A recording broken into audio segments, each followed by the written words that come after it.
বিশ্বকাপ ফাইনালের হতাশা এখনো কাটিয়ে উঠতে পারেনি আর্জেন্টিনা, কিন্তু সেই হতাশার মাঝেও ভক্তদের হৃদয় ছুঁয়ে গেছে লিওনেল স্কালোনির হাতে লেখা ছোট্ট একটি চিরকুট। বিশ্বকাপ শেষে আর্জেন্টাইন কোচ লিওনেল স্কালোনি নিজের জন্মস্থান পুজাতুতে ফিরে যান। প্রতিদিন শত শত সমর্থক তার বাড়ির সামনে ভিড় জমাতে থাকে। কেউ একটি সেলফি তুলতে চায়, কেউ অটোগ্রাফ, আবার কেউ শুধু একবার কাছ থেকে দেখতে চায় তাদের প্রিয় কোচকে।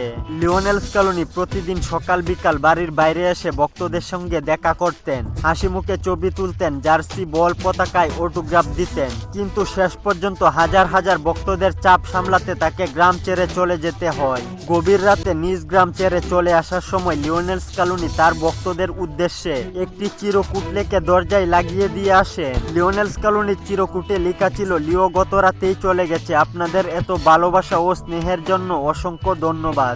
এই ছোট্ট বার্তাটি মুহূর্তেই সামাজিক মাধ্যমে ভাইরাল হয়ে যায়। অনেক সমর্থক আবেগে আপ্লুত হয়ে পড়ে। লিওনেল স্কালোনি শুধু একজন সফল কোচ নন, তিনি একজন বিনয়ী ও কৃতজ্ঞ মানুষ। এরপরে স্কালোনি নিজের ইনস্টাগ্রামে একটি আবেগঘন বার্তা প্রকাশ করেন, যেখানে তিনি লেখেন, আমি দুঃখিত আপনাদের আরেকটি বিশ্বকাপ এনে দিতে পারিনি, কিন্তু আমার খেলোয়াড়দের নিয়ে আমি গর্বিত, তারা শেষ পর্যন্ত লড়াই করেছে। পাশাপাশি তিনি কোচিং স্টাফ, খেলোয়াড় এবং আর্জেন্টাইন সমর্থকদের প্রতি আন্তরিক কৃতজ্ঞতা জানান।